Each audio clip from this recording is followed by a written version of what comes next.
Hi, my name is David O'Connell. I'm a chartered physiotherapist and certified strength and conditioning specialist at Portobello Physiotherapy Clinic in Dublin. I'm joined today by Will Lacey from Martin Evans Sports, who are the leading specialists in the sale and provision of racket-related equipment in Dublin. And we're going to talk about the effects of equipment and how that affects performance and the risk of injury. Will, I wanted to talk about the racket first and talk a little bit about grip size and how that might affect injury and performance. From a physio point of view, I guess the one thing I'm looking for from grip size is one, that it provides adequate range of motion for the wrist joint during the tennis shot, and also a grip size that requires least effort and stress on the muscles in the hand and forearm. Maybe you could talk a little bit about that. Well, Dave, normally what we find is that people come in using grip sizes which are too small. And what happens if they're too small is you actually have to hold on to it much more tightly to actually get some stability in the racket. So, for example, if you were to hit the ball off centre with a very small grip, you have to hold on to it extra tight to stop it from kicking in your hand. Generally speaking, what we like to see is a finger's width between your finger and your palm in here. And that's generally a good rule of thumb as to if it's the correct grip size or not.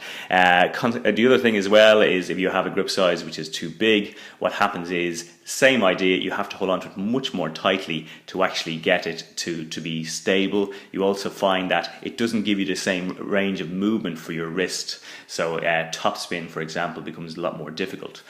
Certainly you have top players in the world like Nadal who use very small grip sizes to give them a lot of rotation. But the problem with that is that they're conditioned for that. If you and I were to do it, we would end up with a tennis elbow problem or a golfer's elbow problem, for example. That's great, thanks, Will. The other thing I wanted to talk about was string and the effects that the type of string and the string tension can have on performance and injury. And obviously there's a bit of a trade-off there. From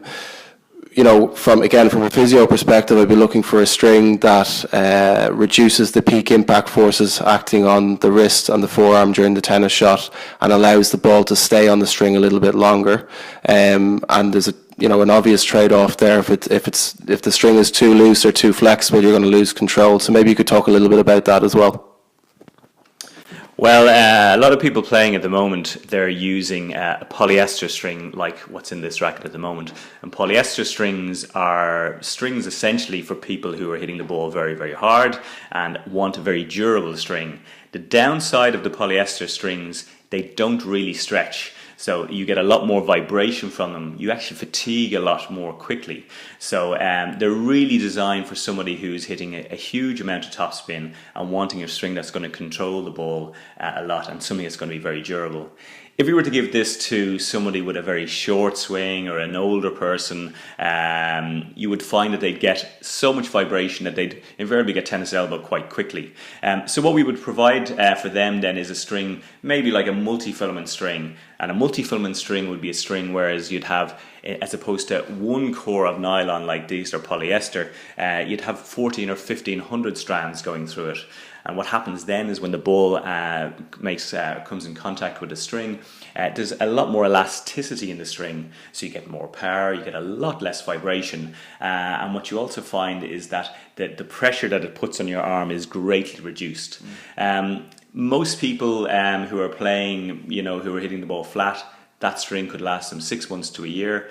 But there are people who are using so much spin that string is not going to work for them. And then we would put a mixture of the two in, so you get a combination of durability and playability as well, But strings can have a massive effect on how your arm feels at the end of the game and how quickly you fatigue, as does tension.